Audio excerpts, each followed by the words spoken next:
Today is the next level of this webinar series. So we went from very big, as we said in the very beginning, to a little bit more nuanced and a little bit more specific on application. Not just talking about, like in the first day, what are the platforms.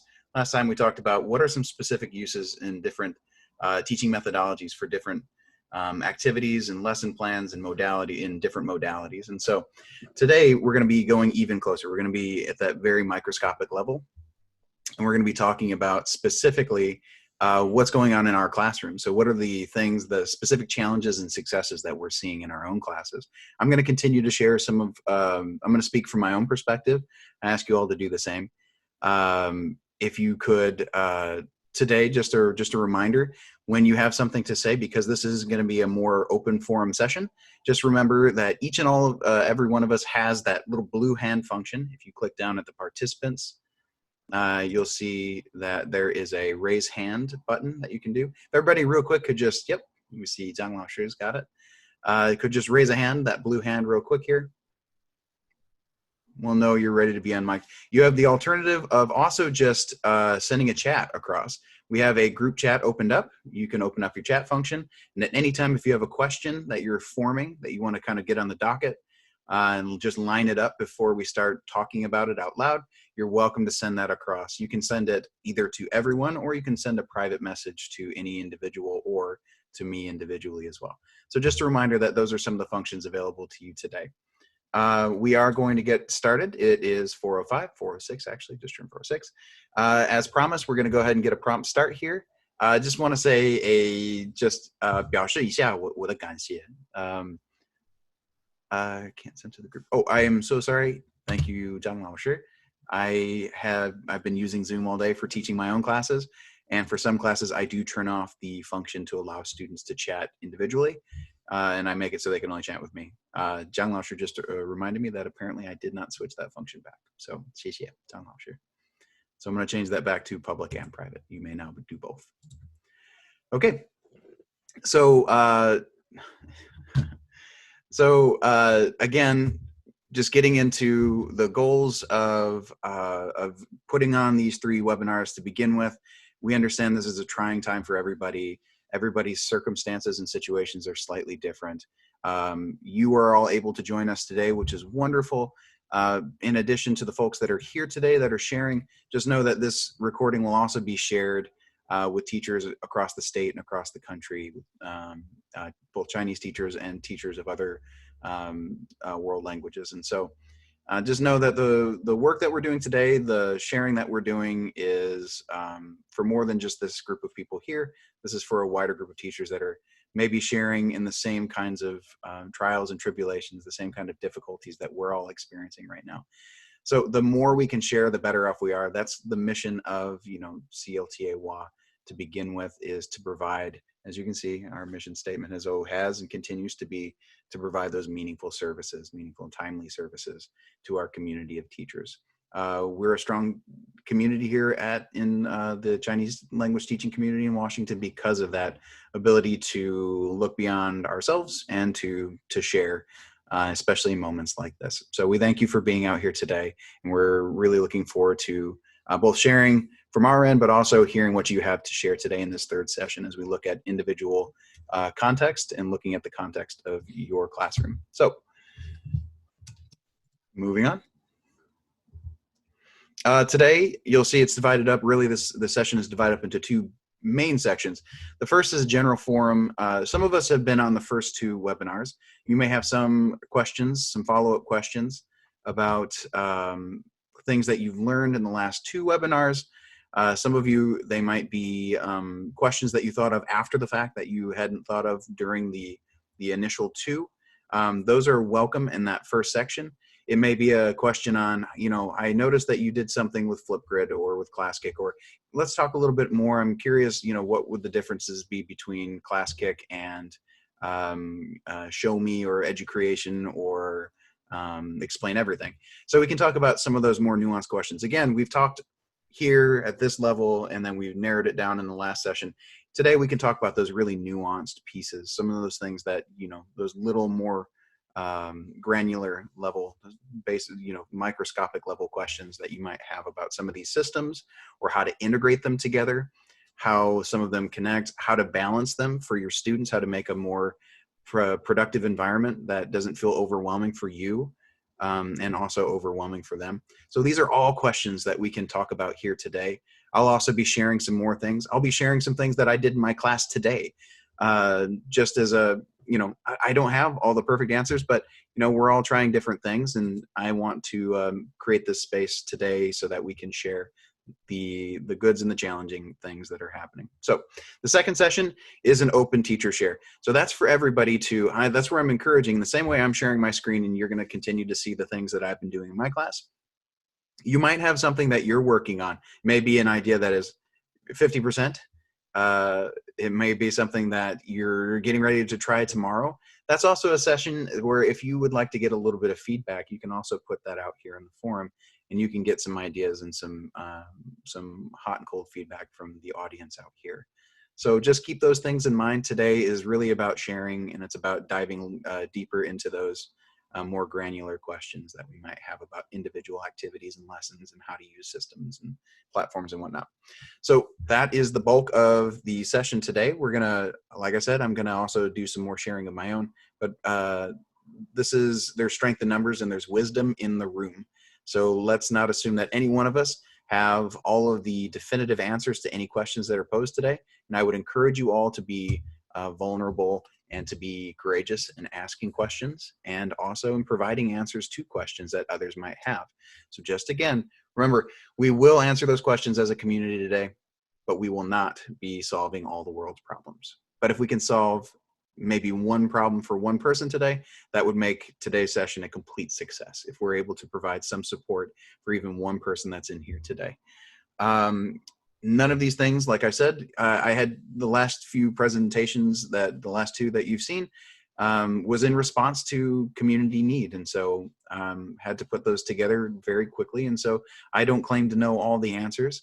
I tried to share as best as I could. I tried to model vulnerability, and I hope that you all are willing to do the same today in sharing. So be empowered. Be empowered to share what it is or isn't working in your class right now, or what you're thinking about and you hope goes well, but you're just not sure. Okay. So this is all about context. We have talked about a lot of different resources and platforms. We've talked a lot about a variety of teaching methodologies and techniques and things that you can use to teach in the interpersonal, interpretive, and presentational modes. All of the resources you see right there are all things that integrate well together. You can use them a variety of different ways. Last session, we tried to give specific context, tried to give specific examples of how you could use them rather than just saying, here's a resource, this is what it does, this is how you set it up. We tried to give some context. You might still have some questions about the last two sessions and some of the things that you saw. In the very first session, we also talked about some independent study resources as well that you might have some questions about. You might have questions about how I particularly, when you saw the way that I was using them in my class, how I used them, why I used them the way that I did. Are they being effective? Am I seeing any challenges? Those are all things that we can talk about, but that is the first session here today. So with that being said, I'm going to open this up to everybody. We're going to talk first and foremost. We're going to start with questions today. In the last two sessions, we've ended after I've talked for a little bit with me giving questions. Today, I'm going to open it up first to any of your questions, and then we can dive into some specific examples and take a look at some of the platforms. But we're going to start with group questions first, and then we'll go from there to dive in and actually take a look at some of the things.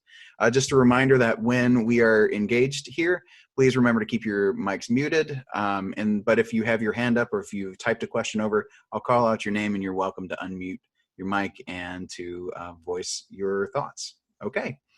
So we have some hands up already. So it looks like Yunasher has had their hand up for a little bit. Oh, Yunasher. Okay. So if you need a moment, yep, there you go. Remember to unmute your microphone before you start talking.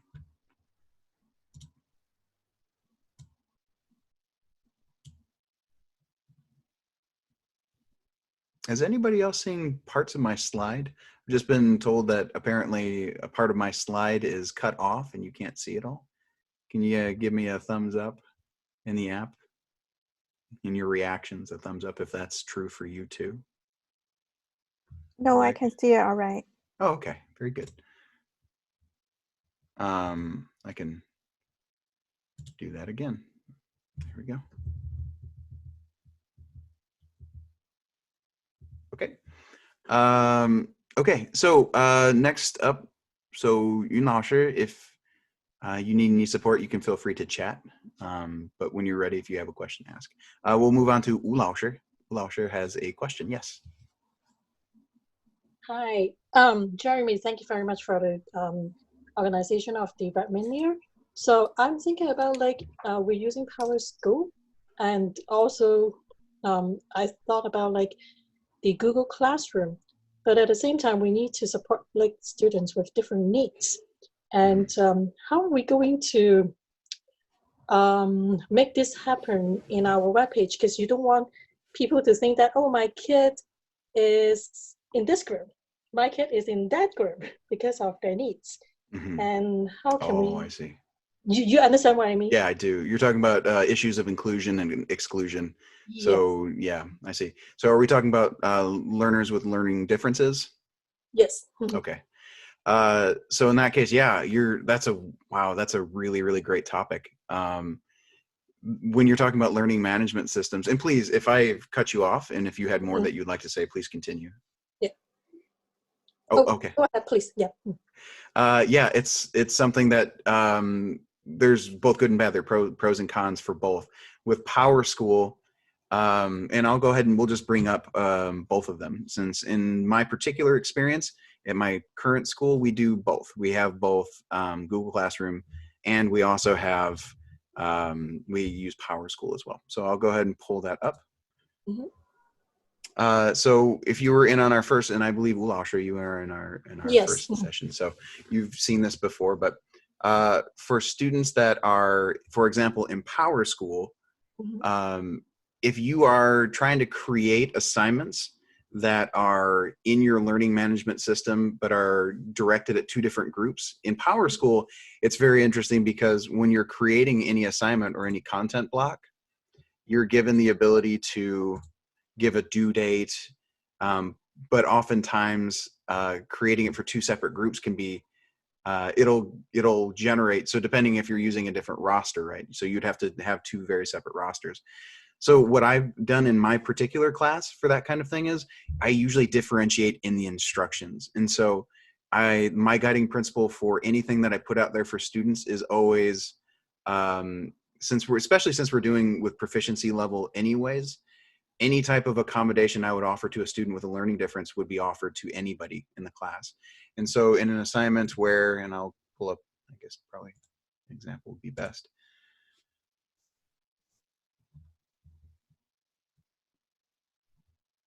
And this is, I hope everybody's still able to see this okay. Let me know if it drops off at all, if it stops sharing. But I might do something like various levels where all of these are learning outcomes that are acceptable to me. And all of these are things that I don't have to create a separate roster for the students. And I have tried to be clever in the way that I've put the instructions in the learning management system so that it doesn't just say, here are the expectations for these learning differences, and here are the expectations for kids that don't apply to these learning differences. I try to level it and scaffold it so that they're in there, and it doesn't, so it'd be the same as what you would do in your classroom. You have to be, I suppose, a little bit more clever with your wording in your learning management system in the way that it's formatted for the students. But as far as functionality is concerned, learning management systems aren't going to mask well. If you're trying to create, like, for example, if your accommodation is time, like if the student just needs more time, you can't do two separate due dates for the kids in your learning management system. Unless you just made a separate assignment altogether. And then in that case, it doesn't really help them. The other thing you can do is, and it requires a little bit more management on your part, is you can have in Power School, you can do direct messaging with a student where they can go back and forth. And you can just give them so like if I'm in messages, I'm in my inbox, I can send a message directly to that student. And in that case, I can, if it's extended time is the accommodation that's needed, I can give extended. So for example, like after school practice for the student, I might go back and message the student and arrange for their homework due date to be extended. And then we can communicate back and forth. So if they're doing Dropbox on PowerSchool, they know that that standard due date doesn't apply to them.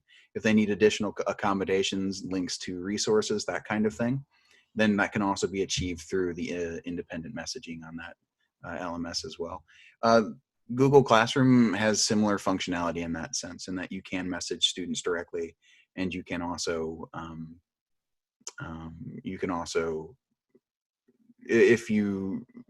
if you word it right, you can also do kind of like what I did in that assignment there, where you can have different levels of learning outcomes. I hope that helps, Lauscher. That's a very tricky one. There's no really perfect answer for that one, just like in your class, but yeah. Yes, thank you very much for, like, I think it is a very smart choice of like using our different wordings to show, and then from the wordings that the kids may know that, well, there's some challenging words coming up that you can try, or these are not totally the expectations, but you can work on it if you want. Right. And then my another question is about ClassKick. I tried to sign up yesterday, but it asked me about my school information. Mm-hmm. I'm not sure if it is a must that we have to send it before we can use ClassKick. I'm a little bit conservative about that. Oh, sure. I don't know your particular context for your school, but in general, like my the account that you saw yesterday is not signed up through my school account. It's linked to, but it wasn't initially set up with. And so that was because I had started curriculum development and creating things before I had started at my school. And so for convenience, I can carry it on. The nice thing, there's two things, I guess, to think about. One, signing up right at this particular moment with your school ID or your school email address will allow them to give you the pro version for free. They would need to know what your school is. So that would be one of the reasons that they would need it. The other thing is, if you feel like somewhere down the line you want that to be, connected to your personal account and not, a school account, if you left for another school eventually, you can switch your email addresses. You can go into your account settings and switch down the line. I'm not sure if there are other concerns that you might have for, signing up with a school email, but I think those are the general reasons that they would want to know. Well, they actually allow me to use my personal email, but then they ask me information about like which school that I'm working for now. Oh yeah. So I'm not sure, because I'm very conservative about websites. Mm-hmm. So sure. And I cannot proceed anymore if I don't answer the question. You can correct me if I'm wrong, because I did just recently help another teacher, because I've been using it for a number of years, but I did help another teacher set up their account not that long ago. And so if memory serves me correctly, you can just choose other for your school as well, because my school didn't exist in their database either when I first started. I think I was the first teacher at our school to use it. So I think you can choose other and just leave it as other. They have another box, like if your school is not list, then you can type, but maybe I can choose others. Yeah, you can in that box. I think for now, I think you can just say, not applicable NA. Okay. Yeah, that makes sense, because I really like the way that ClassKick is formatting, but I really want to try to use it if I cannot sign up further. Right. Yeah, absolutely. Yeah, I understand completely. Privacy and wanting to, being conservative with your information is, of course, a primary concern for a lot of teachers in this situation. So I think that's a really great question to bring up. ClassKick, again, it's by teachers, for teachers. The folks that work there are really accommodating. They're there, really, they just want to provide a good platform for teachers, which is why, they keep such great accessibility at a free level without having the price point being the barrier to entry like some of the other apps. So yeah, I hope you're able to have as much success as I've had with it. I think I've been able to do some really cool things with that platform. Yeah, thank you so much. And I learned from another webinar that I'm not sure if you heard about the Quicklets. Quicklets. Quicklets. Yeah, Quicklets. Hmm. That the format is quite beautiful in a way to show and easy to use. It looks like Power School or Google Classroom, but Mm-hmm. the outlook is beautiful. Yeah, if you've been playing around with that, and during today's session, if you would like to share, if you've been playing around, if you'd like to share your screen and show what you've seen, you're welcome to. Yeah, I'm sorry, I can't show because I can't. But in the sure. other Brad Miller, I just happened to know about it and ask you, do you know it? I know of it, and I have not used it. So okay. Yeah, but thank you very much. I learned a lot from your lessons. Oh, well, thank you. Thank you very kindly. Yeah. And like I said, today I plan on, sharing some more things that I'm doing in my class. This isn't about me necessarily. This is about all of us sharing out. But I will also, I'm happy to share some more things that are going on. Because yesterday, 2 hours, it's a lot to try and get as much as we got in. That's really, really tough. You're so ambitious.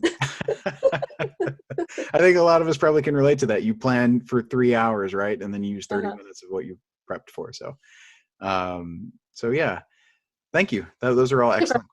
Yeah, I'm going to mute my mic for the other people. Thank you.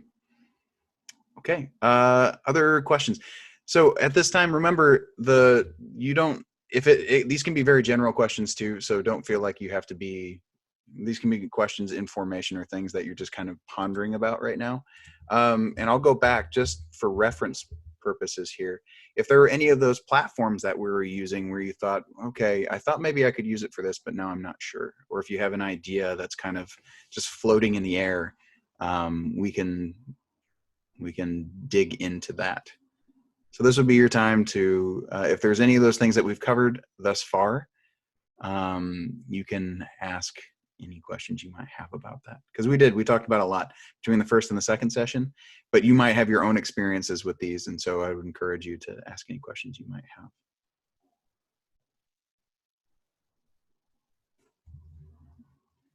Any questions do you have about these platforms? If not, since we still have some time in this section, what I would like to do then, if you don't have any questions, is I will go ahead and bring up a couple of things to share with you all, and then you can ask questions about those things if you're curious. Yesterday, I got some feedback and some questions from people through email, just asking about different uses and applications for Padlet. Some people were really, really interested in how to dive in. We had some teachers that were asking questions about if I were to do 2 very specific activities, how would I actually run them in the context of a remote learning environment? So I'm going to take a look at those 2 specifically, and then if you have questions afterwards, feel free. You can bring those up at that time.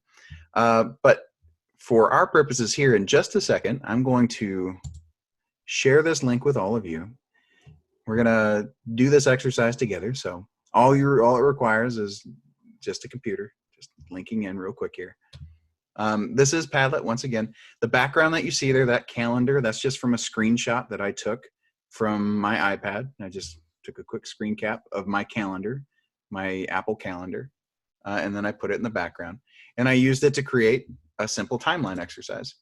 So in Padlet, when you're creating a simple Padlet, you can do a lot of different formats: walls, canvases, streams, grids, shelves, back channels, and maps. Amongst those are this format right here. So it's not showing here because I'm using that format, but if I weren't using it, you would also see an additional tool, which is timeline.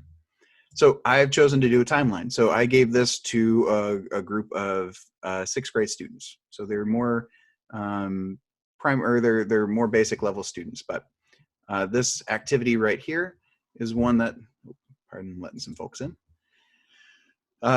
It's very simple. Just tell me what you're doing throughout your day. So 就可以描述一下，介绍一下你的日常生活。你天天做了什么事？你上午、中午、下午忙什么？ So they can go in there and they can tell me. The caveat here is that they have to be specific about the time. So For kids that have never done this before, like sixth graders, this is going to be very new because usually we tend to do a lot of these kinds of typing exercises and whatnot a little bit later on in seventh and eighth. But since we're in remote learning, we're taking this time right now to get them acclimated in an easy way. So we've taught them how to do their keyboards, how to install a keyboard through our LMS. So through here, the students all have, I've given them videos here, and we walk through it in class too, but beforehand I allowed them to play around. So that's differentiation for students that they're very tech savvy, they know what they're doing. Some of them get off to the races, and then when they get into class, I make them the instructor, and I say, okay, you can share your screen. And then they walk everybody through the steps on how to do that. We do that through Zoom, so the kids are able to do that on Zoom. So once they have their keyboards installed, everybody, all they need to have is just a link. And that link takes them here. Now, all of them have already logged in. So if I send them a link to a Padlet, they can click log in, and then it lets them log in through their Google account, since they have Google School accounts, or Microsoft if they're Microsoft School, or just their email if they just use their own email. But the caveat there is that they have to have their name in there. So once the students do that, they're able to join here, and they can add their own daily events to the timeline as well. So when kids are stuck at home right now, regardless of what age they're at, and this can be scaffolded for, later primary and then all throughout secondary and post-secondary as well. Kids can, at their level, you can set standards for, how descriptive do they need to be, like word length or sentence count or keyword. You have to use X number of keywords before each entry is complete. So for this, I kept it very simple. The caveat for the students was you have to be able to use a time of the day, you have to use a specific time, and then describe what you did and something about what you did. So with whom or where, or how did you feel about it? So it had to have those three elements to it. So I'm going to do the same for you right now. I'm going to allow everybody into this room. Take a look at your chat in just a moment here. This is going to go to everybody at the same time. Once you're in, I'd like you all to do the same. So link has been sent over to you. When you get in, you're going to have the ability to hit that little pink plus button down in the bottom right-hand corner. And when you do that, it's going to create a post. Now, before you get going, just know that if you're not sure what these icons mean for upload and whatnot, if you click this button, this gives you expanded options. It's all the same options. It just lets you see it in a colorful way, so it's easier to read. But you'll notice that all the things that I put in here, I did them all in different ways. Some of them are pictures that I took from my camera. Some of them are, if you noticed before, you can also, I drew that in Padlet. I didn't draw that anywhere else. I drew that in Padlet. So if I did this, if I created a post and I went down to draw, I could doodle a little drawing of what I did that day. I could take a quick voice clip or a quick video of myself and what I did. And some of my students, some of their favorite things to do are they love to put in GIFs as well. GIFs or pictures, things that, are just funny. They try to out-funny each other with them in a respectful way. But to do that, all you would have to do is click Google. This integrates in perfectly with Google, and you can take Google images, videos, GIFs, audio, or just things from websites around the web, which are a lot of fun. Simple enough. So if today, if you want to tell me that you ate pizza, oops, or you ate here.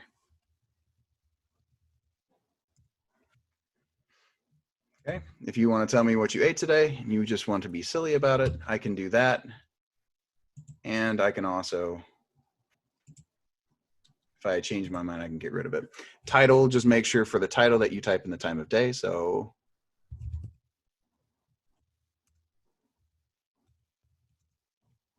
okay, and then right below it, give me a descriptor. Tell me something about what you did at that particular time in the day.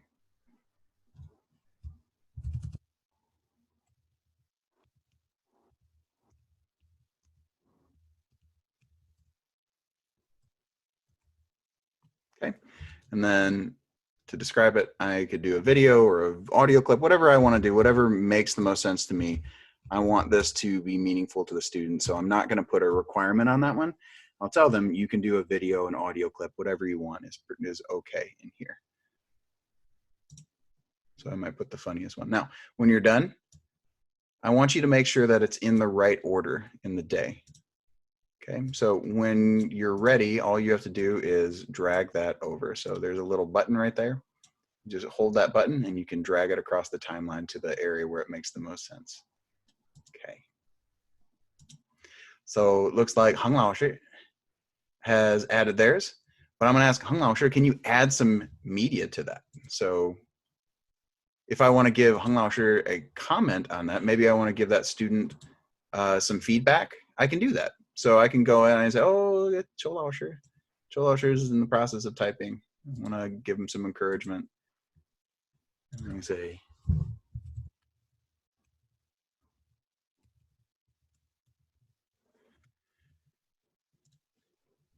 or if I see somebody made a mistake, oh, I say, oh, let's say this person here is having trouble. Let's say Julie posted something.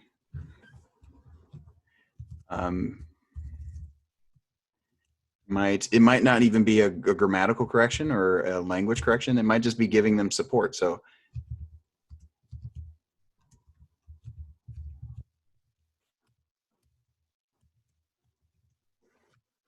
okay. And then Drilling knows that I'm there, I'm listening, she's heard, and that she can get support in real time. So you're all doing this in real time. But if I weren't here, if something happened and I don't know when I'm gonna be able to see my students, I can step away and the students, they can do this activity, no problem. It's not a big deal. Okay, I think I'm looking, this is really great. I see Jingran, A+ student. Jingran is putting their question into the app. Could you show us how to upload a GIF? Jingran, of course, but only because you just did an amazing job by doing that in the app. So, bang. Yeah, Jeremy, Yeah. could you hear me? Yeah,我昨天试了一下，因为我今天我有让学生上课是用了 Padlet， 所以昨天我有试。那我觉得打字没有问题。刚才您给我们演示了一个怎么放那个动图，就是可以动的图。我昨天就没有找到那个 button， 您可以再给我们再演示一次吗？可以，没问题，没问题。好，那你按这个 plus sign 的时候，你就会有几个选择。那第一个选择是 upload， 那你要看下面有一个 Google 的选择，点这个，然后有 images， 有 videos， 然后有 GIFs 就是这个，你要按这个，然后中文、英文都可以，其实都可以，然后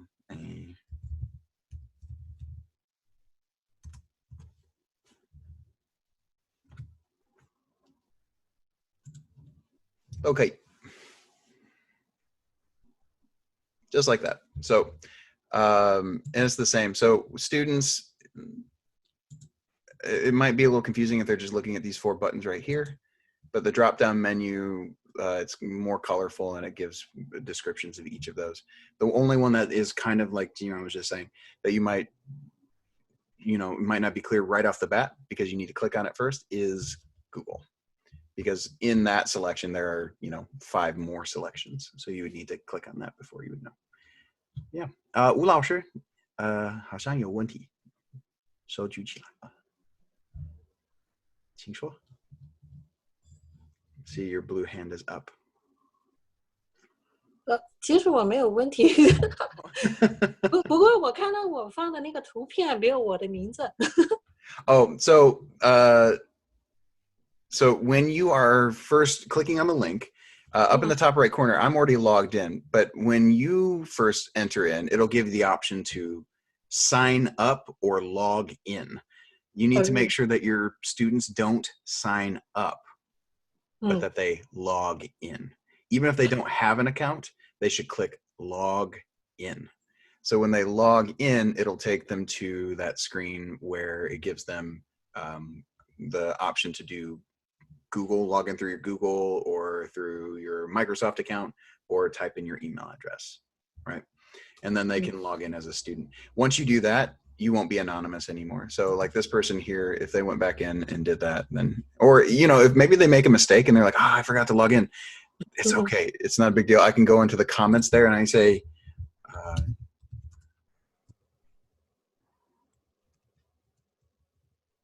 right, just like that, they can tell you who they are. Okay, thank you so much. Yeah, of course.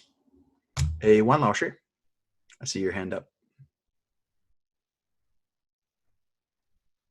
哦，我没有问题了，我在没有问题。研究怎么把手放下来，我看不清。If you click on your participants, the option will be. 哦，我看到了，Yeah, it's lower hand. 好，谢谢。没问题，好。I love what I'm seeing here. Everybody has done what they were asked to do, except it looks like some people have these in the wrong order. 哦，对不起，这是看看吧。这个，哦，这是下午的事情，这边是下午的事情，但是你看这里老师已经放了一个晚上的事情，所以你的 post 要放在老师晚上的 post 的前面，放在前面，不要放在后面。So that's part of it too, is make sure that your students understand how to drag things back and forth too. So when you're doing this kind of activity, having that sequence of events can be fun too. You can also do it. Another fun with timeline is if you have a story, you can put the pieces of the story out there, and it can be very complex. You can have different sentences from the story, and then they have to put the story in order. And you can do it as a small group. You could send different groups one Padlet link. You can do it a lot of different ways where you have it, all of them, where if it's a really long story, they have to, as a class, try and figure out how it's done together. Depending on how your classes are arranged, what their age levels are, their general class dynamic, if they work well together or not. You know, those can be really fun ways to, oh, some folks joining us. So again, these can be really fun ways. So again, for something like Padlet, for a timeline activity, you can do something that is actually a timeline. But remember, one of the things that I find great success in with my students in particular is I give them requirements for the language and what they should be showing me in terms of learning outcomes, so showing what they've evidence of learning. But what I try to not do is the mode in which they show me. So one of the nice things about Padlet is, you know, here I showed through a picture. So some students, you know, they love photography. And then some students are very artistic kinesthetic. And so they love that modality of learning. And so allowing them to do that too, super, super important. Some kids, they don't feel comfortable showing their face like I show my face here, right? In my video, I do a video of myself explaining what I do.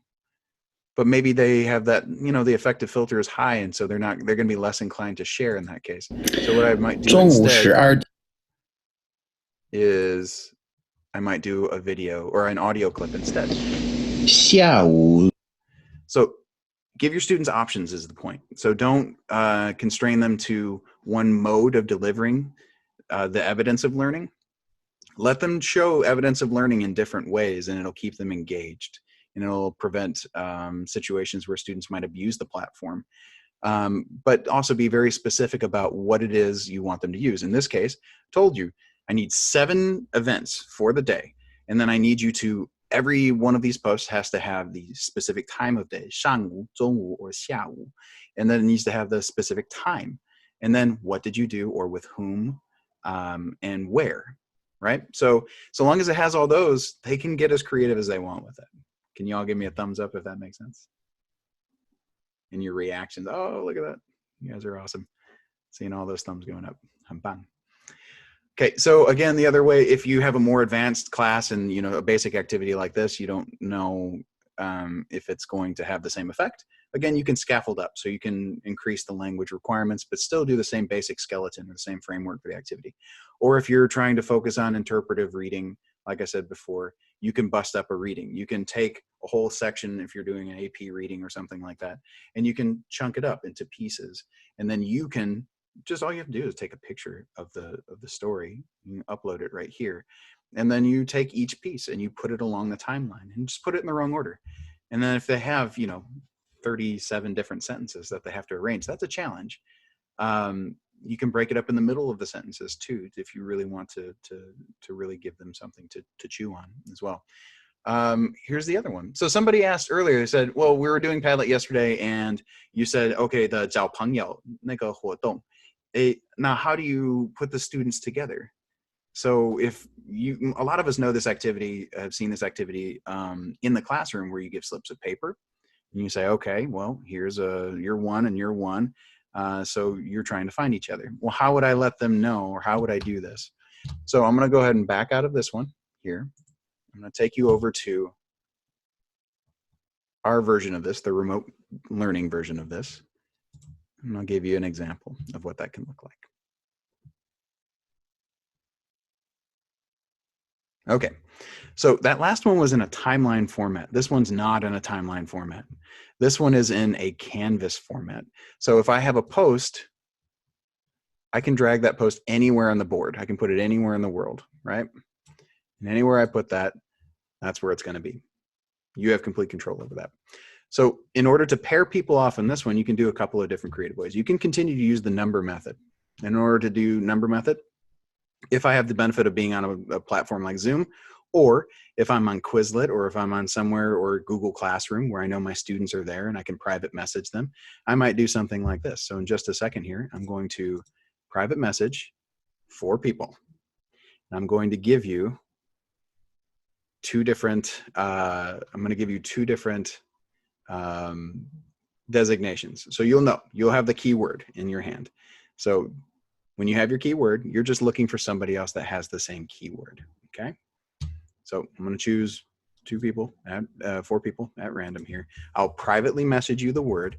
When you are, when you get the link to this, what I'm gonna do for this is go into my settings, modify, and I'm going to turn a couple of things off. So one, I'm going to make sure that the names are off. So display author name above each post.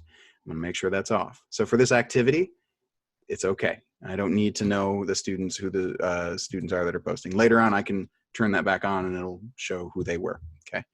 But for now, here's what you need to know.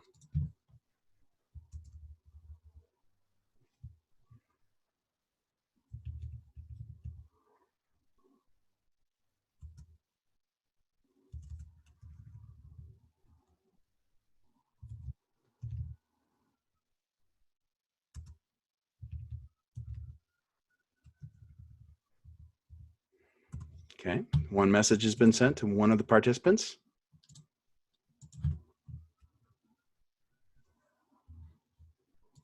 As well as the link to this.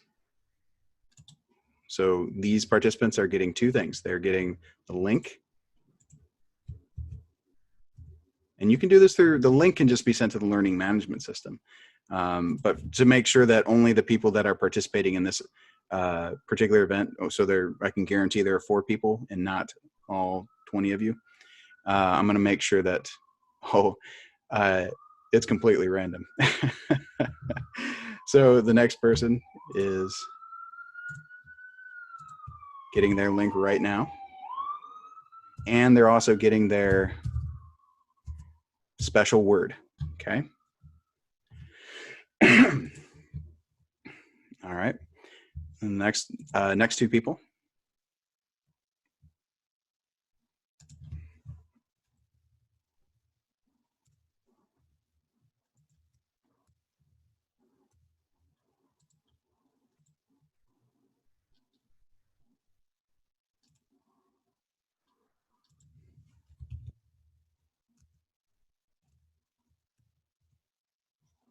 Okay, 4 people have received the link now. When you get your link, once you've seen your link and you've seen your word, what you're gonna do is you're going to be the first to post.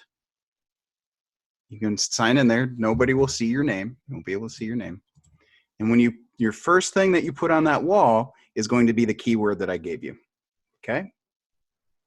So if you have that keyword, post just that word. That'll be the first thing that you post. So go ahead and do your first post. Click on that link, and then the first thing that you're gonna type on the wall is just gonna be that keyword. Now from there, we'll let the activity begin. So to post, once you're in, you just press that little pink button down in the bottom right-hand corner. So once you press that, it'll give you the option to do this. Okay, and then when you post, you can, in the title, you can just put your keyword.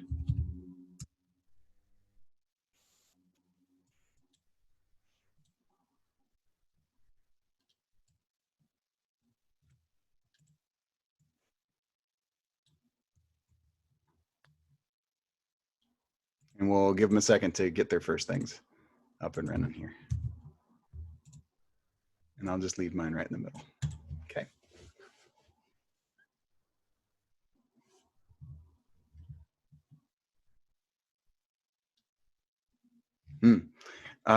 Right in the very bottom, so if you click in the very bottom right-hand corner, there should be a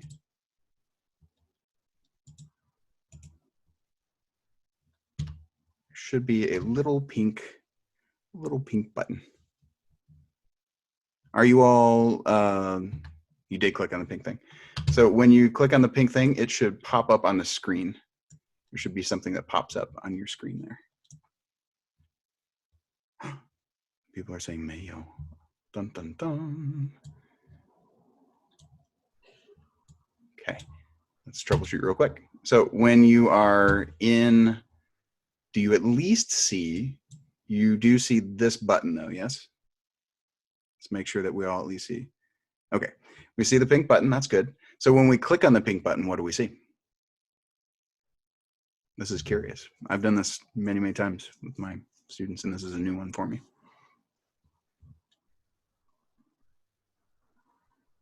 So you click on the button, and then nothing pops up.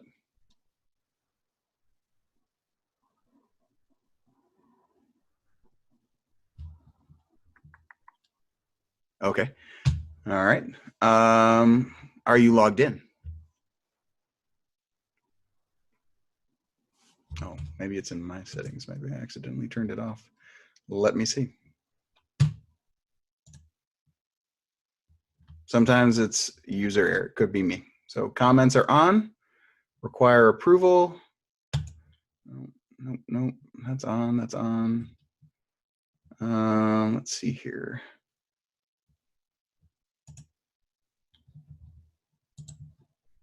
Nope. Looks like everything's good. Just for funsies, I'll turn that back on just to see if that allows you. Turn that off and then back on.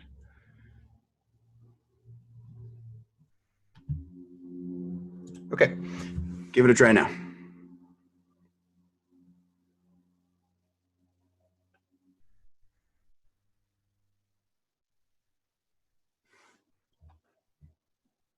Tell me if you don't get it. Nope, still can't. Okay, no worries. No biggie here. So if we are,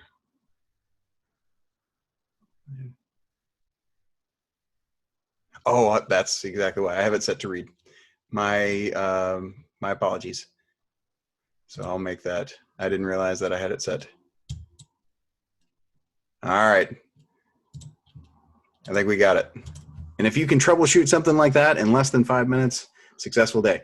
Please don't give up on your idea. I know sometimes with tech in particular, you'll hit a road bump like this and you'll go, oh no, all that planning, and then kids are getting frustrated and they're asking all these questions and I'm overwhelmed.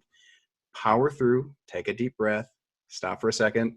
If you have tea nearby, grab some tea and then take a drink, okay? You'll get it going eventually here. So I may have to reshare the link. So that may have been a private link now, but now that it's, oh, it says visitors can read. I should have changed that to can write. So that is an ID 10T error. My apologies. That is user error. That's all my fault. So, so be humble. Let your kids see that you can fail. You can be vulnerable in front of them. It's okay. It's not a big deal. They're learning, you're learning, and it's just fun for everybody. All right, ready? It should still work with the same link. So give it another try. Here we go. Ta-da! Oh! I'm gonna delete. Don't post anything. I'm gonna turn that back off. I'm gonna turn your names off. Hold up. When I was playing around with the settings, I turned it so that you can see your names back on. I'm gonna turn that off again. All right, ready? 预备? 开始. All right, there we go. We have success. Hey, give me a round of applause, please, in your function, in your Zoom. All of you have the little clap hand. Yes, thank you. Thank you. All right. So again, persevere. Don't give up on the activity if it gets a little frustrating, or if like I've done this a bunch of times and I still make little mistakes like that. It happens. Let your kids see that you're willing to roll with the punches. Okay. There we go. Dun, dun, dun. We're missing one person.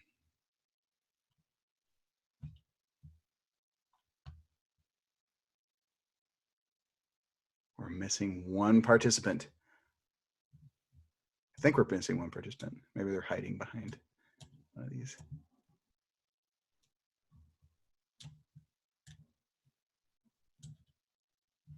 No?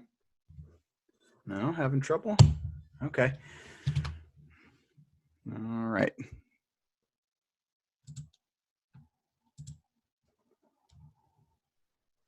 Still cannot type.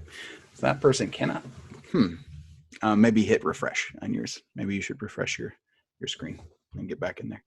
Okay, so in the meantime, while that person's getting sorted out, we have two people that are good to go. They see their keywords match. So we have 蔬果 and 蔬果. So those two people know they should be talking to each other. So move your box over near your buddy and then click on the comment section right there. Now your goal here in the next, and this is just a demonstration. So in the next minute here, your goal is to ask questions without asking what that person's name is. You have the participant list. Let's pretend that we're all classmates and we all know each other. But if you don't know the people's name, that's okay.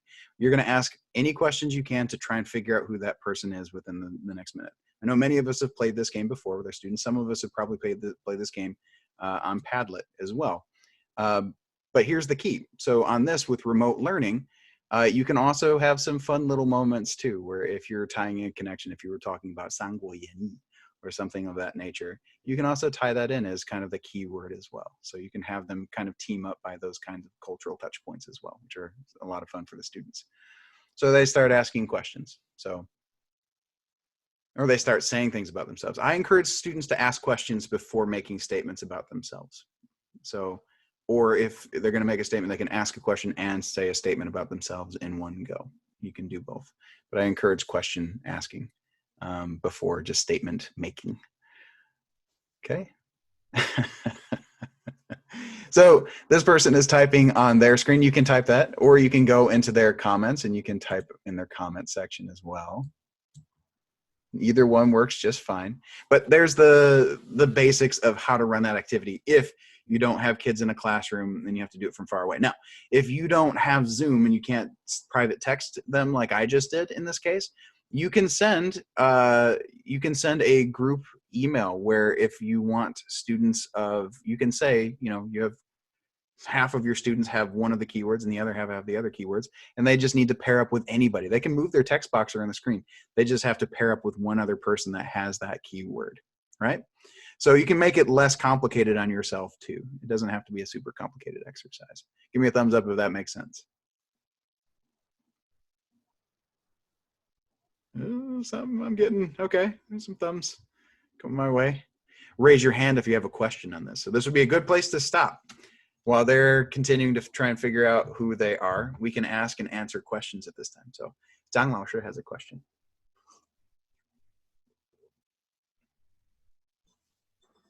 Okay, so my question is, it seems like Padlet, everyone can see everyone's answer. Mm-hmm. So class kick, and then it's going to be all individual.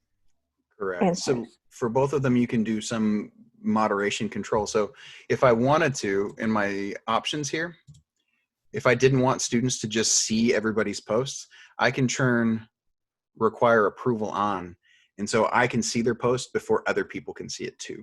And that's true for Flipgrid as well. There's a lot of these platforms that they have that function, moderation function. So you can, if you're worried that, you know, maybe a kid is going to, they need to have that little bit of cushion where a teacher gives extra support before it goes live in public. You can do that where you can give them feedback. You can turn that on or off as you need to. Okay. It does have that option. Okay, thank you. Absolutely. I have never tried, and I don't know if this is the right form to try this. I've never tried to actually do any swear words or profanity in Chinese before. I've never actually, because my students don't wind up learning swear words in Chinese, but they, I wonder if you actually tried, if it actually would work. We don't have to experiment with that here, but just keep that in mind that I can't give you the answer to that right now. But with English profanity, it's pretty on point. It'll stop that if you keep that option on. It's pretty good about it. Okay. All right. Did we figure out who we are? Who's who? Nope. Did not. Okay.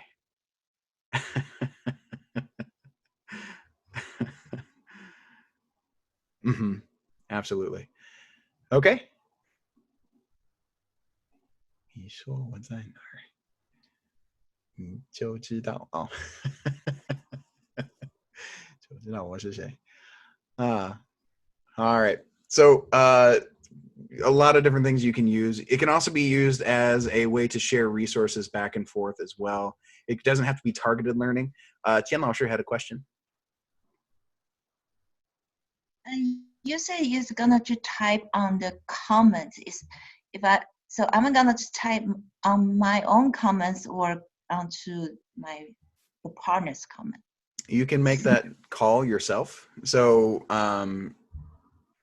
you can do either way. So if you are worried that it's going to go on for a long time, if they're continuing to type here on their main title screen and their say something screen, then it could get really big, right? And in that case, you know, if you have very wordy students, older students, you can tell them just to go to the comments as well, and then it'll pop up on the side. They can see going back and forth.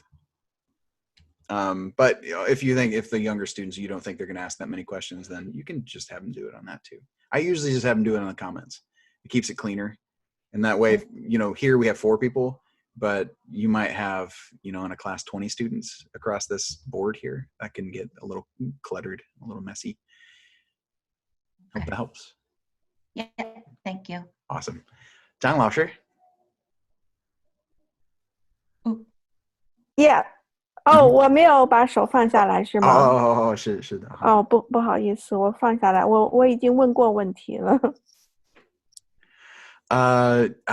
So I just got a question across about the meeting recordings for this. So if you weren't able to be a part of our past meetings, these are all, I actually have them all recorded and uploaded. We just have to put the links on the site, which I'm going to try and get done tonight. So, and have those sent out to the community. So if you weren't able to be a part of one of the first 2, we'll try and get that information over to you. We did go over some other Padlet things in yesterday's webinar. We had some other ideas, things that you could do as well. Yeah, absolutely. So other questions on this before we move on? And I'm hoping that, you know, as I share some of these things, that it jars loose some questions in your own head, and that this becomes more of a conversation back and forth. So do you have the option to control what students are writing as in terms of content? Like, I can give prompts up at the top. So when I'm creating something, I need to be specific. Now here, for our purposes, I just put, you know, something silly here, but I can put pretty lengthy instructions, right? I can get pretty lengthy with it. So if I need to give like step 1, step 2, step 3, step 4, I can tell the students, I can set expectations. In terms of like censoring or like putting in, you know, you can only say these things. I can't stop a student from, other than profanity, I can't stop or control what words get put in there. And, you know, and in the end, I really wouldn't want to do that. I wouldn't need to do that. But I can be as specific in my instructions to help that student have good guidance onto what my expectations are and what they should be evidencing, what they should be showing that they've learned. Does that answer your question there, Wang Laoshi?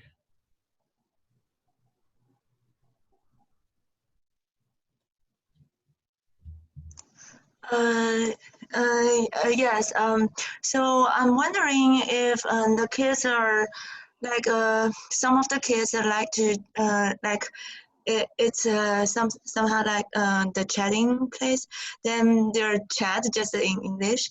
Then how can we encourage just the just the instruction they can see, and what can we do? Like if the some of the students they 违反规则了， then what can what happen 违 to 规的 them? 学生啊，那就跟你的教室差不多了，你就是要跟他们说得很清楚，你们的 expectation 是什么。Okay. If you are worried about like being proactive versus reactive though, just know that your recourse as a teacher for this kind of thing, you have functions in here where you can be very clear in setting the expectations, saying if you are in violation, if you 违规, 违反, then you can go ahead and delete their post. Or you can set it to, like I showed you earlier, you can also moderate. So if I want to set this function here, before anybody's post can be seen, I have to approve it. So if, you know, if they are just speaking in English, then no other student will ever know because it never got seen by anybody else because I didn't approve it. But the flip side of that is you're creating work for yourself.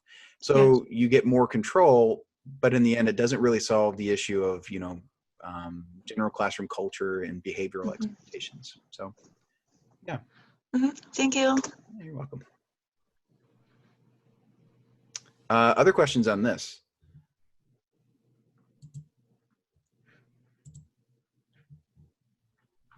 Okay. If there are no other questions on that, then this is moving along here. We did say at the very outset of this presentation that in addition to the general answering of questions about some of the platforms that we've gone over in the last 2 sessions and some of the things you might be using and have questions on, we also want to open this up too to see where are the challenges that you're seeing in your classroom. What are some of the things that, you know, maybe you're sitting at home and you're just in your head, you're stuck and you can't think of a solution to how to make it more effective, how to make that platform. Maybe you're using ClassKick or you're using Flipgrid or you're using OneNote or Explain Everything or even Kahoot. I mean, any of these resources that, you know, or texting story, whatever it might be. But you just need to get that question out and get some support from teachers in the field here. This next section here is to help give you that support. So I encourage you all to model that vulnerability. You being vulnerable, it's like we tell our kids in class, when you're willing to share something that maybe it's a thought process or it's an activity that's not fully developed, it might encourage somebody else or inspire them to be brave and be courageous and share. And that's the purpose of throwing these 3 webinars, is to let everybody know that you're not alone and that nobody has all the answers, but we can help each other out on this. So right now, you can feel free to, if you have something, just an idea that you're mulling over and you'd like a little bit of support or feedback on, you know, maybe some other folks here have this version for, you know, whatever your idea might be, we can give you that kind of feedback right now. So anything that's going on in your class, something that you're not sure of, or something you just like clarification on, or just to put an idea out there, you can use this time to do so. While you're thinking about that, Qiuxin, one of the things that we talked about in yesterday's session was all of the tools that I've shared here today and all across these last 3 presentations. I've chosen specific because there's 100 tools. In fact, I think I started this by saying I have 136 different online learning platforms that I have in my arsenal at any given time. And of those 136, I went through and I decided to present the ones that are most accessible to student populations. So the bar to entry for being able to use them is low. So the learning curve isn't as steep. And then also accessibility in terms of being affordable. So there are paid and there are free versions of all of these things. All the free versions, Padlet, Quizlet, Padlet, ClassKick, I've used the free version for a number of years without having to upgrade. So while you only get, for example, with Padlet, you only get 3 pads what I wind up doing is I usually, and it can be a little frustrating, but in the circumstances we're in right now, if you don't have the ability to upgrade, then you can recycle. So you can archive, or you can download as a PDF the work that happened on that pad once you're done with it, and then you delete that one and you can create a new one in its place. It might seem like a little bit of, having to recreate the wheel for like next year, but in the meantime, for what you're trying to do right now, what you're trying to accomplish, it's a tool that you can use for, for limited purposes, but still effective purposes. Does that make sense? But I've used both. The one that I used in this presentation here, I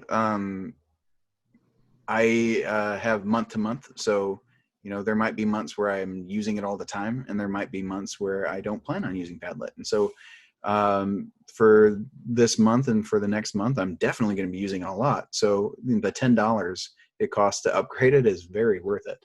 So that's a very, very good investment for, a very high return in this case.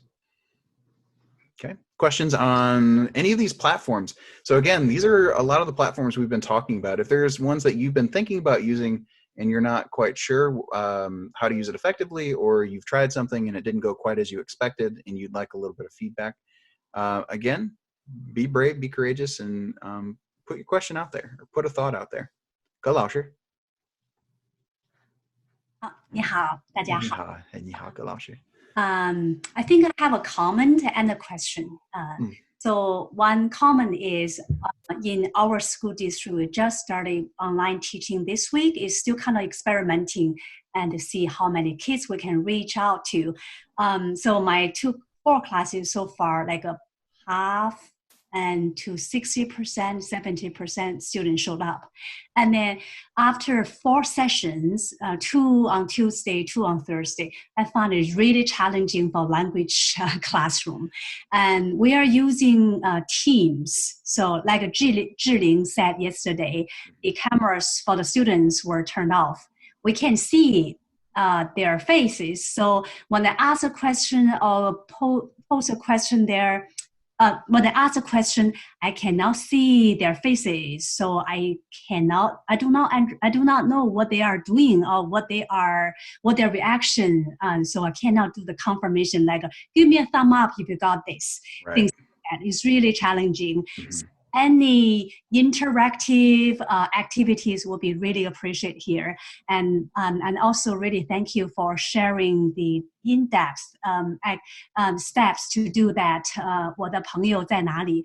Because I asked that question yesterday, and you did some thinking and show us. So that's really appreciated.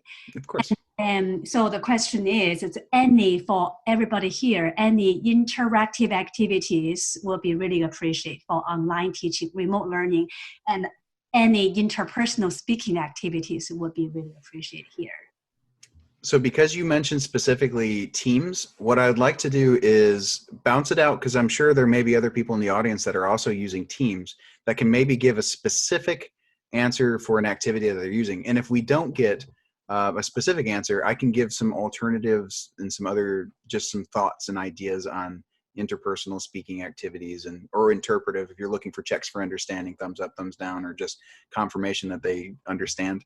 I can also provide some ideas and thoughts.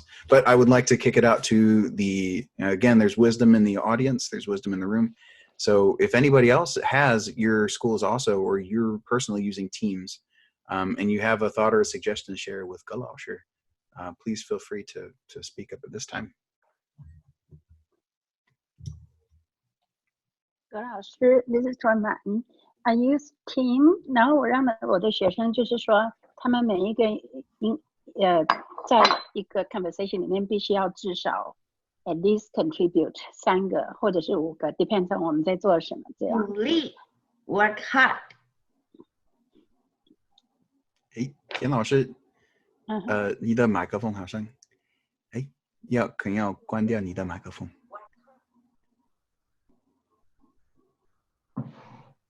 谢谢春满老师，你刚才然后还没有。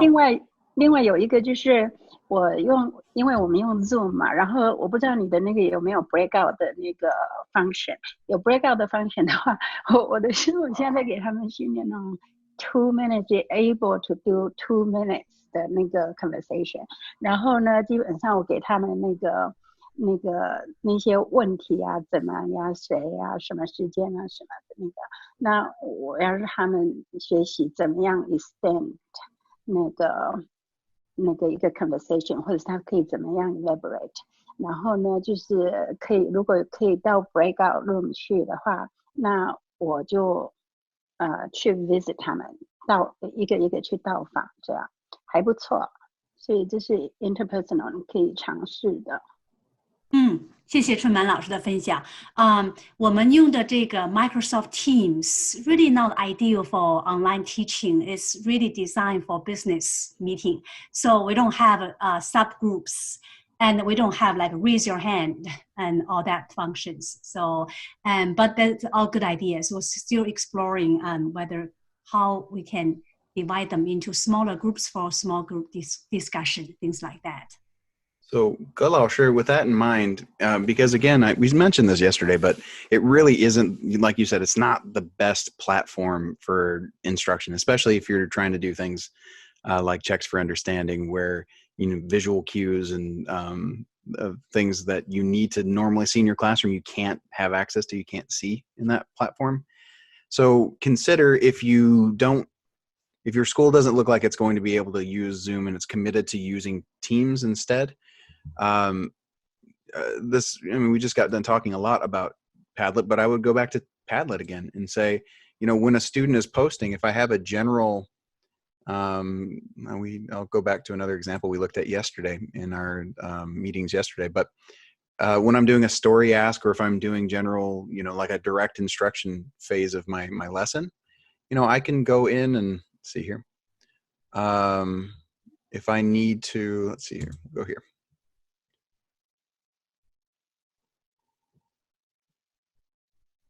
I can do a few things. So here I have, and it'll take just a second for it to post, but I can have, instead of this standard static post that I have, where, here it just links to my Flipgrid, I can also create a post where it's a video clip of me, where in that moment, if I'm trying to deliver my lesson, I can say, 请问今天几月几号, right? Or 在这个故事里面, you talk about 什么角色做了什么事什么什么什么 you can ask the question, pose it. It takes 10 seconds to post a video to this. So literally and I don't know if it'll let me do it since I'm using Zoom, and sometimes it gets funny when you're trying to use the camera for two different things at the same time. We'll see if it actually lets me. And if it does, then that'd be cool. And if not, sorry. Okay. So I do a quick video post, right? While we're talking, I'll just open up my iPad and I'll post from there. But I can post a video of myself giving the instruction, and then down below, once that's posted, students can give thumbs up if it's a simple check for understanding. I just need to know if they understood or not. They can give me thumbs up, or they can give me thumbs down. Then if I need them to give me a comment, I can ask them to give me a comment. So if I have this as a canvas, then a student could, they could do a quick video reaction where they go, 是老师是, and then you can click on them as you need to, but not everybody has to click on them at the same time. It's one solution to it. Again, not perfect, but something. Yeah, absolutely. I love all the activities shared on the Padlet. I for sure I will try. Zoom is on the not approved list by the district. Padlet not clear, so I have to ask for permission. That's some restriction about public schools.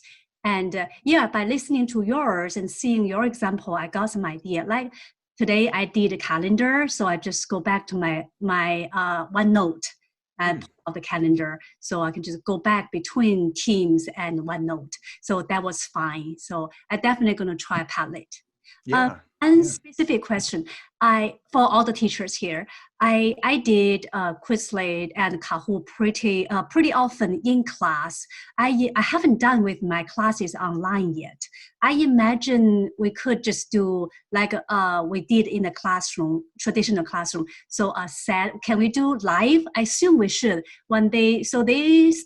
Each of them stay their own home, and they got the link with the joining code, and they should play together, right? Even though in class, a group of 4, they can get together, look at each other's screen. No, this one. B is right. Oh, this one. So they work with each other. That's group work.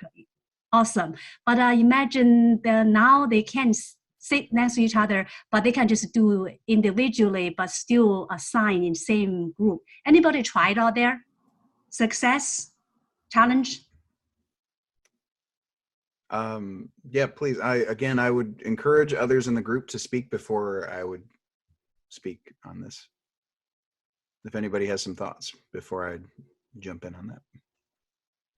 And if not, I have some thoughts. So Jingran has a hand, Jingran. hand. I'm not sure it's a question or it's answer this one. That was 是我是这样子，我现在采用的方法呢是，让学生如果积极回答问题的学生，我会记下来，就是你回答问题，我是这样子，是让学生他们先是都 mute 自己嘛。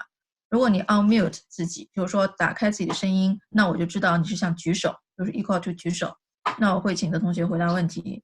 那回答问题以后呢，我会记下来。比如说今天 Emily 回答了2次，John 回答了1次，我会把回答问题同学记下来，然后我会把它发布在那个 OneNote 里面。今天有谁回答问题，然后我就当做像是一种 reward。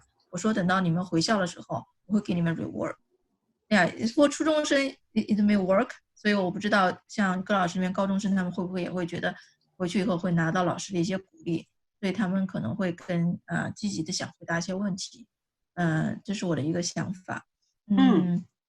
谢谢你的分享，我觉得我也可以试一下把他的名字记下来。然后我是现在的挑战就是爱说的那几个人总是他们在说，所以我点名叫别的人，我说万静然，你可以回答一下这个问题吗？然后就逼着他们说，现在是这样子点。是也是这样。我发现有的学生你要是点他可能都不在那里，他可能人都不在那里，所以他虽然开着，对吧？但是你问他可能看不到。有些学生会说他跑掉了，他们不知道干什么去了。对，所以那个时候呢，就赶紧要换一个人回答问题。这是因为我们也是第1周上课，所以也是在摸索。我也在想，是不是可以用 Padlet 让学生说话，就是说我来记 attendance。这个是我的 to do list， 我准备试一下。然后还没有办法，有的人不会说或不愿意说，我就只好让他们打字。我把问的问题，然后同时也打在那个 chat room 里边，他们也可以打字回来。就是多种方式吧。但我还是希望他们能说，因为毕竟是语言课。没错，我基本上整个时间都是让他们 on mute， 因为有很多时间都在说话。那我有让他们大声读，就是还是要读单词、读课文。读了以后呢，我如果听到他们声音很大声，那我会说我还会给你加分，因为我们一直在算有一个叫 movie credits。我说你们上课大声读，我听到你们声音，那将来我们还是可以积攒电影分，所以也是为了刺激他们学吧。所以这是我一点点想法。谢谢。And those are all excellent points. So when we're talking about building classroom culture, we started on our first webinar on Sunday talking about all of this is predicated on thinking about it like going back to day one, and everything that you built in your classroom in terms of rapport and expectations with your students. You kind of have to go back to that initial conversation of, okay, what are the natural consequences, like, or, you know, what are the expected behaviors? How do we be accountable, not for just ourselves, but for each other? And if you know, like Jiran just brought up, if you have your rubric for measuring and for benchmarking their participation and their engagement in class, if that's part of your regular repertoire, you know, those are easily modifiable things to add into your remote learning repertoire too. So in my class, we also do something like that. We have our talk grade. The students, they receive a talk grade every week. So if you have a learning management system, they know that, you know, week 1, week 2, they understand that they get a core value grade and they get a talk grade as well. and then they see what, what's going to be expected of them for the week. And then in Class Kick, they have the rubric. They can look at it and they can say, oh, okay, well, I wasn't showing my face on camera, or, oh, I wasn't answering when I was given questions. And so it's a very palpable, measurable grade that they're receiving as well. So yeah, but it's a challenge for sure. Zhiling has a question. Jeremy 你好。哎，你好。我刚才那个听到葛老师提的问题，我也有同样的困惑。Quizlet Live， 当我们是在课堂里面做的时候，学生是 physically 是可以组成一个组。那么我们现在学生都是在各自的家里，所以没有办法就是在组里完成这个项目。所以我想问一下，可不可以请你跟我们来试一下？就因为我们现在就假设是你的学生，然后你随便 pull out 一个比赛，对，所以我想对。我原来是打算是昨天的讲座，我打算给你们机会做这个 Quizlet Live，然后就因为时间的关系，时间限制就没办法做，很抱歉。But I do still have it. As you can see up on the screen share over here, I still have that up here. It is something that you can do, and we can take a moment here to show how that can be done remotely. It's pretty straightforward. Students, if you're on Zoom and you can screen share, great. If you can't, I post the link on, I'll have it live, and then I can go over to...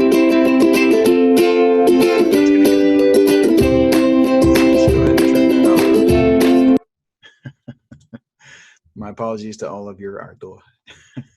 These are, you can have kids QR scan the code, but also just doing a quick, putting the code into their LMS when you have it up and running doesn't take more than a second to do. I can copy and paste and then send to you. You all can see it right now. You can write it down.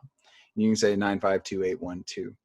And then once you log in, all the kids know just to go to Quizlet, www.quizletlive.com. They don't have to have a device that has the app or anything. And you can see people already starting to join in.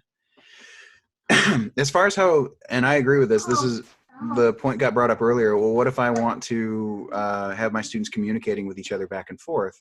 I want them to be saying, oh, do you have that one? No, I don't have that one. Oh, is this the right one? No, it's not the right one. 是这个吗？那好像不是这个。这个没错，这个不对。If I want them to have those kinds of interactive conversations in the moment, then I'm going to need to have them running two different my apologies, I'm gonna go ahead and mute that participant. 我是静然，就是我觉得会有一个小问题是，以前我们在上课的时候做的时候，有的时候会有学生因为电脑的网络问题会掉线，那这个估计也会有这样的问题，一旦掉线，他那个组就不能做了。以下不能做，但是他也可以再登录，对不对？对，他要再等一等。对，要再等一等。对，那是没办法，这是 remote learning 一个很基础的问题，对不对？是没办法避免的。是的，我就会想到时候会不会同样出现的问题，然后说I cannot log in， 然后 everyone is trying to figure you know. Right. Yeah. It is. So let's try. It's really a frustrating thing. Again, this is day one, class expectations, making sure that students realize that we're in an environment where you have to accept that stuff's going to go wrong and we have to roll with it. And we can't do anything else before we have that general expectation set and everybody's on board for that. Kids, generally speaking, will be fairly, they'll get there. So we'll go ahead and we'll jump into this. So we'll assign random teams. You all can go ahead and give it a try. Okay. So the game has begun. If a student does get booted, you can always remind them that the code is right there. You can send them in a direct message if you're using an LMS or if you're whatever your system might be, but you'll be able to see the students are plugging along. They're actually working on it. Now, you won't be able, from where I'm at right now, I can't see what answers they're doing to what thing. So it's hard for me to give them any support this time. So we're going to talk about drawbacks. This starts to become closer to independent study than guided practice because I can't really guide them in process here. I can guide them in review once this is done. So once they've done they've answered all their questions and they're finished with the activity, then we can review together through whatever platform we're using, whether it's, Teams or Zoom or whatever else. But in the moment, it's hard for me to track exactly what they're doing. So it looks like they're finishing up right now. There we go. And we have our winners. So 邱欣and Zhiling, and also looks like 池老师. So then after that, if we're reviewing, that's something that they can see at the same time I'm seeing it. So I can control back and forth. I can go back and forth on this. And we can take a look and we can review together if we want to make sure there's some check for understanding on this. But it is limited. So you're not going to get as much. I find personally in my own experience that Quizlet, while you can do Quizlet Live, often is more useful for independent study than it is necessarily for doing like interpreter checks in the beginning of a lesson. Although you can do it like we're doing here, you can do that too. Wan Lao Shi still has their hand up. Do you still have a question? Yeah. 以前我们做的时候呢，是要学生要看着屏幕。我想知道大家是用手机登录还是用的是电脑登录这个？对，你们用的是什么？我们用的是都有，其实都有。对，我想知道刚才大家用的是手机吗？这是 Tracy， 我用手机。对不起，我用电脑。OK， 好，我用的是手机，是因为以前我都是用电脑来登录。那么我们当时在学校做的时候，我们希望学生能够更多的人得到更多的练习，所以我们的规矩是说让学生做到第11题要停下来，一共是12题。所以呢，所有人做到11题停 stop， 然后等那个后进的同学要等一等。那比如说我们这组特别慢的话，其他的人一下就做完了。那像如果我用手机操作的话，我再去看电脑，我根本就没有办法去 track。当然，这只是我自己学校的一个 routine 的一个问题。我当然可以说这次 it's fine， 我们只是玩一下，我们就到12题。Yeah. So it's again, devices are one thing, the accounts that they're using are another. Being able to track student progress and proficiency over time is something that will necessitate that students are logging in with an account that oftentimes kids come to you and they already have their account set up in Quizlet and you can only change your name once. So if they're like, Seattle Boy 2020 and you don't know who that is, it can be hard to track. So you need to make sure you have your spreadsheet set up where you understand what kids are using for their screen names. But once you do have that set up in your class, and this is for the benefit, I know many of you probably already know this, but it is also something that you can track in your classes. So I can take a look and see what students are doing in a particular set. So if there's a new set, I can view class progress and I can see, for at least to see if it's independent study, I can see that they're doing it. Or if it's an assigned activity, the same thing. I can see what they're doing. I have an image. Now, some of these students, I know who they are. Some of them I had to have them email me and tell me who their names were a long, long time ago. And then, then we're good. But yes, the accountability factor in this, you have to have that system in place so that it's not just a thing that gets used, but it's something that gets used meaningfully and with intention.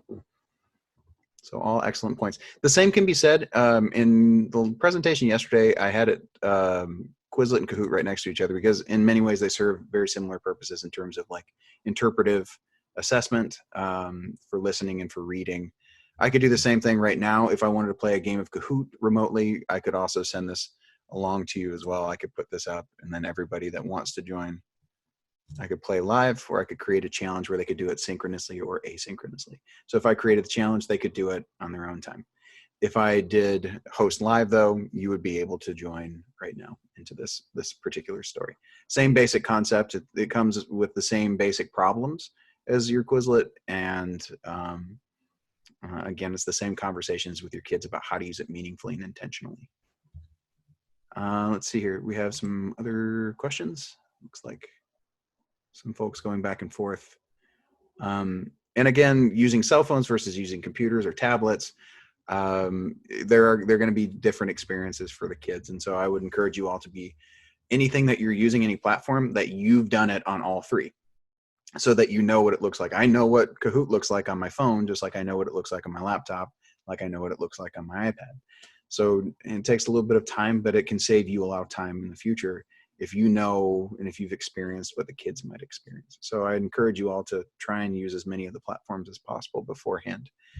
But yeah, well, unless there's a specific request, we won't necessarily play this Kahoot. If there's anybody that wants, we can. Otherwise, we can also look at some of the other platforms that we explored, or if there's other things in your schools that you're thinking about using that we've covered in the last two webinars. We can also talk about those things here too. Some really, really great questions and some great thoughts have been brought up with these last ones. Any thoughts on things that are going on in your class, or things that haven't been going well, things that are, you know, particularly challenging right now? I know Zhang Laosher and some others maybe are thinking of using, I think, oh, I'm sorry, Wu Laosher was the one that brought up earlier about ClassKick, about thinking about using ClassKick. And I know there's a lot of fear and trepidation that can go with in the very beginning. I remember my first few ClassKick lessons, and you know, some of them fell very flat. And then, yeah, so we tried to give a bunch of examples yesterday about how you can use them in interpersonal, interpretive, and in presentational mode. But if there's one in particular that you're, you know, looking to, if there's a mode that you're really trying to instruct in right now and you're just having trouble thinking of how to do it, we can dive in and use examples from each of these platforms too. So if your question is just, you know, how can I instruct more in interpretive or in presentational, you know, you can use this time to ask that. Otherwise, I'm just going to launch into another demonstration of something that I'm doing in my class. Jeremy? Yeah. You mentioned text story yesterday. Yes. And I had never seen that before. Oh yeah, sure. Where can I find it then? I'm going to go ahead and share I'm going to stop sharing this screen and I'm going to share from my iPad, and I'll give you a look at what that can look like here. So when we were talking about some of those independent study resources, it's not just an independent study resource. It can also be used, integrated into other platforms. I'm going to stop my share real quick. And then give me just a moment.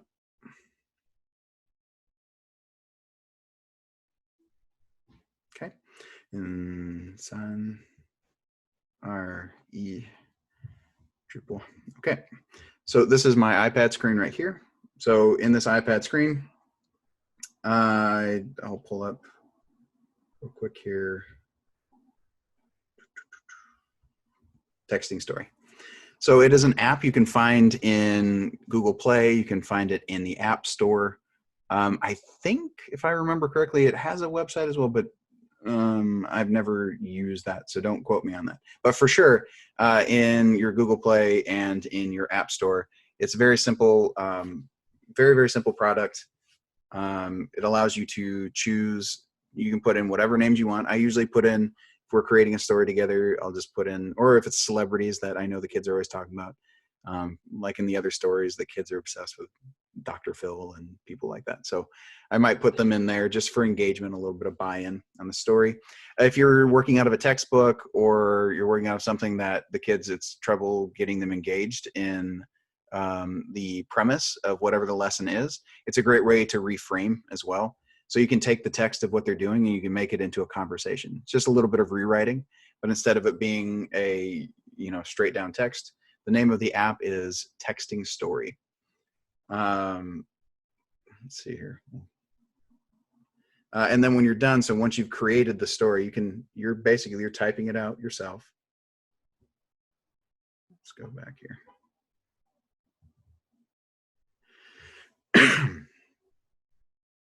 Okay.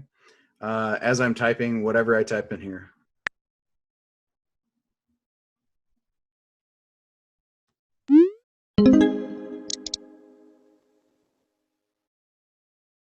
It's recording it as I do that. And so when I'm done typing, all I have to do is tap that button and it's going to make it into a video.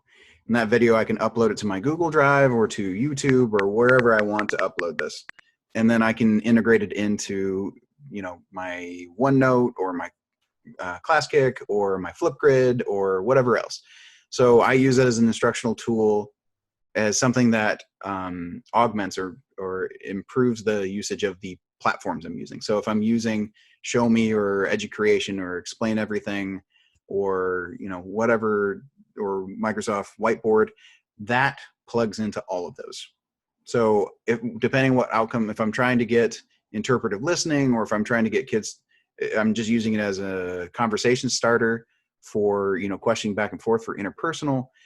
it doesn't have to be just a reading exercise. It can be a prompt for a lot of different types of engagement, depending on what platform you're using. So yesterday we talked a little bit about how to plug in different things, how to, we did the recipes. We looked at, this plus this will allow you to do an interpersonal activity, or this plus this plus this gives you a presentational. So, think about it in those terms. Don't think of, well, this is a reading thing, so I can only use it for reading. That's not necessarily the case. If that makes sense. Yeah, thank you. Yeah. This is great. I'm thinking about using this for my AP students when they practice rejoinder. Oh, yeah. And yeah, okay. That's a great idea. Yeah. Yeah, absolutely. Again, all of these are very, very open blank canvases that you can do some really, really cool things depending on what your needs are. Other questions on that in particular before we dive in to anything else? Okay. I know that's a lot. I know a lot of folks, one of the biggest things that I've been asked is, okay, I've been given a lot of tools. Now I feel like I'm a little bit overwhelmed, like I have too many tools. So I guess I would end all this by saying, we've tried to give you as many applications in different modes of instruction as possible. But at the same time, simple is always better. So for me, if I didn't do any of the other ones here, if I had to just choose one, starting with just one as a mode of instruction, I'm probably going to start with just a Padlet, or I'm just going to use a ClassKick, truth be told, because a lot of the video, the audio, and the texting functions for all those modes of communication I can do in one spot, which is kind of nice. So if you're thinking about building up from one place, which is advisable, choose the thing that has the most functions, but is a clean, simple environment that kids can grapple with. And for me and for my dollar, it's going to be in an environment like that. Now, maybe you say explain everything. Maybe you prefer, maybe you would prefer to use, this type of environment. And I know everybody uses, go ahead and jump in. Again, it's obviously different. The learning environment looks different, but it serves the same purpose. So I'm not going to use this and ClassKick. I'm going to use this or ClassKick. And then all the other stuff, the texting stories and the video editing and the other little programs, I'm going to add those into this. But this is where I'm going to do most of my operating from. And then it takes time. It takes time to build your students up to being able to use. But yes, less is more. Keep it simple. Don't overwhelm yourself. I know everybody right now is trying to give you 1,000 different things to use. I get it. We tried to keep it to six basic platforms on this one, and then try to give a lot of different applications in those 6 platforms for things that you can use. So I hope we didn't overwhelm anybody, but I understand that everybody's at a different phase in their own learning curve on this. So again, look for the one that offers the most functionality. Look for one that your learning curve is going to be the not too steep. The app that I just showed, the question that just came across, the app that is, did it stop sharing? Oh, it did. I'll put that back up. When I'm on Zoom on this, because I'm sharing from my Zoom, it doesn't like it when I use Explain Everything when I'm trying to do it at the same time, because Explain Everything has a camera record function. So everything I write on there, it records for me. And so Zoom doesn't like to work together with other recording devices. So it gets a little finicky. So that's another thing to keep in mind. That's also why I use Quizlet usually, or I'm sorry, ClassKick, because it doesn't mess with my Zoom when I'm trying to, because I'll do, I can do this at the same time. Like today we were doing a storytelling session in our class, and we had the kids, they had to go in, and while they're doing this, I'm screencasting, so I can see if they're in here on this lesson. And then while they're doing that, there's a student that while I'm telling the story and we're asking questions back and forth, that student, they're illustrating for me. They're drawing the pictures as I'm doing that. And it doesn't mess with my Zoom. So this is another reason why I would use something like a ClassKit, because it's simpler and it doesn't mess with my stuff as much. This has a tendency to. So to answer, that was a long way of answering that person's question, but the name of the app is Explain Everything. It's wonderful. If you can't do Zoom, or if you can't, let's say you wanted to use Padlet, this one works really cool with Padlet. So if I'm drawing right now, and if I turn on that record function and I go, da, da, da, and I just start, whatever my lesson is, I'm drawing pictures, and I'm, trying to teach kids, whatever I'm trying to teach them. When I'm done, it saves that it can save that audio or the video file. And then when I'm done with it, I can upload the video file over to my Padlet. And so I have my general instructions. So I went through the story, or if instead of this, maybe I don't want to do this, I want to upload a scan from my textbook. I can put a scan of the textbook on there, and then I can upload it to Padlet or whatever or ClassKit or whatever. But the kids can see me going through and marking it up and giving general instruction, and they can hear me too. So if I'm recording, I can record my voice as I'm giving instructions as well. So, if that is more for what you're looking for, like for me, ClassKit, I want to be able to interact with them in real time right there. And you can do that and Explain Everything, but you have to pay a little bit more for more functionality, whereas ClassKit, you don't. But if money's it's not a problem for you and you can afford that, then Explain Everything, you can do it in real time, or you can record yourself, post it somewhere, and then the kids can watch it and reply to it later too. So again, what is going to be simplest for you? So what's going to make your life easier? Choose one of them. Don't try and do both. Don't try to do your Explain Everythings and your ClassKits. What is the function it's trying to serve? And then cut the rest out. Stick to that one thing and then build on it. Okay. Other questions? Again, we started this by saying there's no way I'm going to be able to show you every single app and how to use it. But if there are things that you're using right now is about your classroom. So if there's something that you're using in your classroom that you would like to say, hey, I had some questions about this. Do you have any experience? If I don't, which I might, I'll help you if I can. But if I can't, there might be somebody else here in this forum today that could help you with your questions. So any other things that you're thinking about using or you're using right now and you maybe would like some insight from folks? If not, I did have some emails that came my way, and I had a couple of questions from folks that were curious about, in particular, how to use Flipgrid as in different modes of instruction. So yesterday we went over a few different examples of what it can look like and what it looks like for a student. We also talked about, and this was something that teachers asked, I had a teacher ask, what if my students have a high effective filter and they're afraid of letting other people see their videos for the first time? Just like with Padlet, I remind teachers that in my teacher dashboard, when I'm creating something,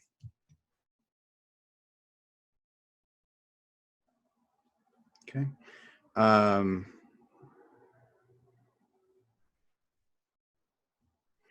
Sorry, friends, not going to happen there. When I'm in my educator dashboard, though, I have the ability to turn on moderation of video, so I can make it so that the students can't see what's going on in there. So what that would look like for example, for this class, if I go to their student support room, there's a video of me reminding them of what they can and can't do in that room. And as an educator and my dashboard, I can see all their support videos. If they had a question, I can see the videos. But this is a student view. So the students can't see each other's videos on this. So you have that ability to turn that on or off. Versus if I were, doing this for example, we're doing this with our buddies in China. Those videos, I need to have those all open so everybody can see them, so they can post back and forth. This also serves too as instruction for the week. I don't get to see these kids very much anymore. I do get some time on Zoom with them.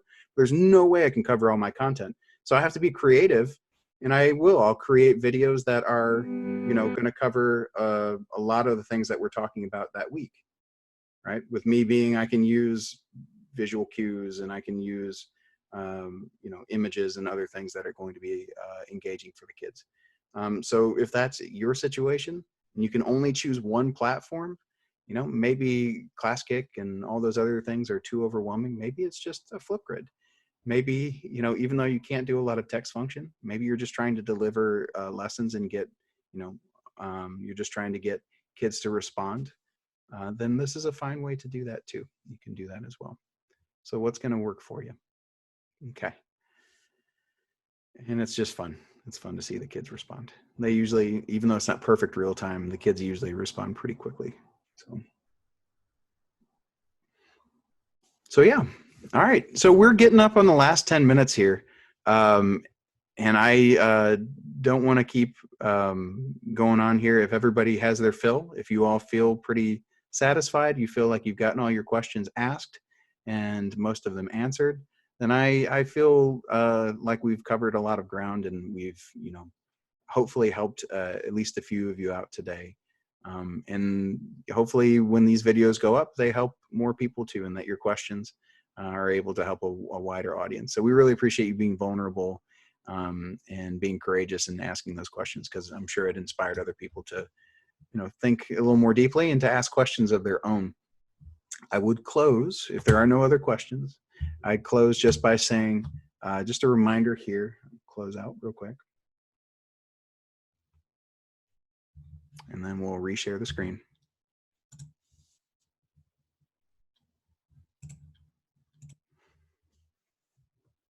One, independent study resources will also be posted. So things that if you just don't have a chance to be with your kids at all, you don't know when the next time you're going to be able to sit in front of them or to deliver direct instruction or guided practice. There are also other things that, while we haven't talked a ton about them, there are other things kids can use as well to help in this time that are more passive learning tools, that are also great. Things like, Fluent U and eStroke and Pleco and Slow Chinese and Chinese Skill and Skritter.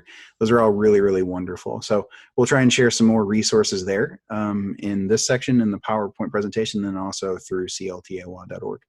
And then just remembering too that this isn't the end of a conversation, it's the beginning of a conversation. May I ask, what movies and TV shows do you show to your students? Oh, yes. Oh, yeah, I can go over those in just a second. So the website, CLTA-WA.org, again, the mission is to try and reach as many of you amazing teachers as possible and connect everybody, because again, there's strength in numbers, and solidarity here is going to be key in the months ahead. So we highly encourage you all to stop by our site if you're not already a member. We keep our membership fees very low because we're trying to connect as much of the community as possible and to provide services like this. If you have further questions, you can also reach me at president@clta-wa.org. And we have some questions from Wan Laoshi and from Ge Laoshi. Oh, 对不起. Oh, sorry. Yeah. My question is about this. Maybe just me. I went to our website, CLTA-WA.org, share files by classroom teachers. All I could see just some movie, 叶问的少女时代 was a long time ago. I felt like that's not right, and I felt like I've seen new thing, but I couldn't find a video link, anything else. Anybody else had run into this issue? Yeah, absolutely. So there's a couple of things to note about that. We're going to be, while we're adding these presentations and other things, we'll be updating and putting some other resources on there as well. So if anybody else has encountered that issue, just know that there are some updates and some things coming down the pipeline. But please feel free, if anybody else can speak to that experience, you're welcome to. Wan Laoshi. 我是来做广告的。对，我们会长今天我们做了3次非常棒的讲座，很感谢他，因为现在我们都知道老师都很忙，那会长殚精竭虑帮我们组织的3次讲座，而他一人就做了这么多场，给我们那么多很好的信息。那我们后面呢也会有我们 CLTA-WA 其他的 board member 会给大家做讲座。那接下来一场呢，会有姜老师也会给大家做一个讲座。我等会儿可以把他好像那场讲座已经爆满了，但是他还是会有录像。所以呢，我们是会有很多很多这样的机会。那么如果想加入我们的会员的话，刚才石老师也说，我们的会费呢一直保持在一个比较低的一个 rate， 是1年，每年6月份到第2年的6月是1年是$30。所以想加入我们会员的话，欢迎您加入。如果您加入会员以后呢，我们也刚刚建立一个全新的一个 CLTA-WA WeChat，我们专门为我们会员量身定制了一个专属的 WeChat 群。所以如果您加入以后，那么就欢迎您加入我们的群。任何想加入会员的老师可以和我联系，我已经把我的Gmail 打在那个 chat 里面。非常感谢大家今天参与，谢谢大家。Okay. 感谢王老师。This is the conclusion of this particular webinar. But again, please, we invite you to stop by. We're providing these recordings for free to help benefit teachers that are looking to build their remote learning repertoires right now.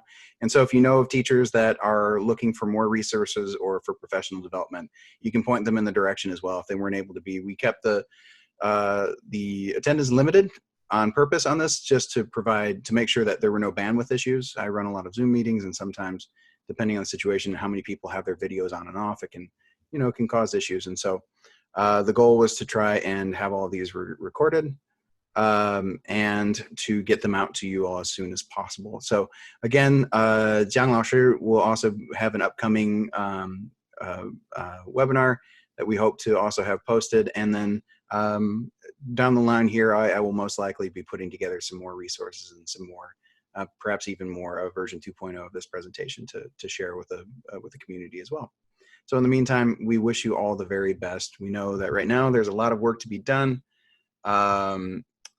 And we hope that you know that you're not alone in the work and that you have resources and people that you can reach out to if you need any support in the weeks and months to come. So we wish you all the best. And until next time,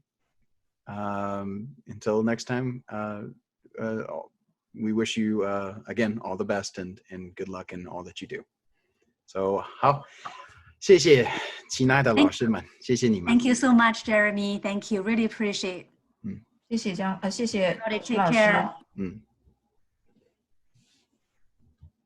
张老师，对了，他提到，张老师刚提问了，他说，那你跟你的学生，你跟他们分享什么视频、什么电影、电视节目之类的东西？这个呢，this in general, if Zhang Laoshi, if you would like to contact after the fact, I'm happy to have a conversation. We can email back and forth about that, about sharing of resources and whatnot. Okay, sure, Jeremy. Yeah, okay. It's been too long. I want to say that I'm really touched by, your time and everything. And I'm outsider. I'm from a different state. And it make me feel like I want to go there. If you have a job. So anyway, I learned a lot. 谢谢你，万老师。谢谢江老师。Again, we're all one big community. We're in the state of Washington, but we love and care for all of our teaching friends in all states and all parts of the world. So please feel free. Don't feel like you need to be a stranger. Reach out to us anytime. And again, if you are not already a member, we encourage you, stop by and you can contact Wan Laoshi or myself. And it's a very simple process to get you all signed up, and the amount of resources and connectivity and networking that you'll have access to is well worth the very low yearly fee of $30. So yes, we have Ge Laoshi, Wan Laoshi, you have your hands up. Do we have one more question for everybody or something to share? Ge Laoshi. 我是静然。刚才我看到有老师在问电影，那我自己是比较推荐《闪光少女》，因为大家如果在讲乐器或者讲中国音乐的时候可以看，原来我们在 CLTA 群里面，我也自己分享过我自己做的 worksheet， 所以呢，我也很高兴跟其他老师分享我们的经验，所以欢迎您加入我们的群，谢谢。我把电影的名字打在chat 里面，如果您在 YouTube 里面搜，就可以搜到这部电影。很适合给学生看，没有什么不能看的，基本上都很干净，所以给学生看。好的，好，看到了，万老师。我刚才打进3个，这个都是在 WeChat 老师们推荐的，所以我把它放在这里了。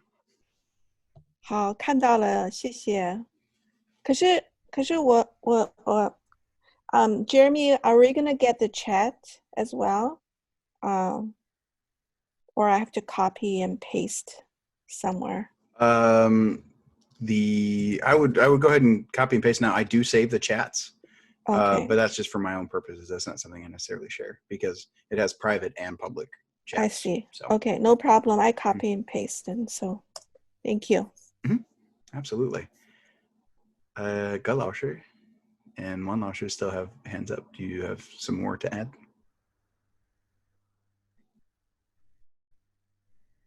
Nope. Sorry, I forgot to lower. The most dedicated student. Give me. You always have that one student just hand up the entire hour. Okay. Well, again, 感谢各位亲爱的老师们。我知道大家都很忙，在准备自己的课程。你今天来参加这个讲座，真的很感谢。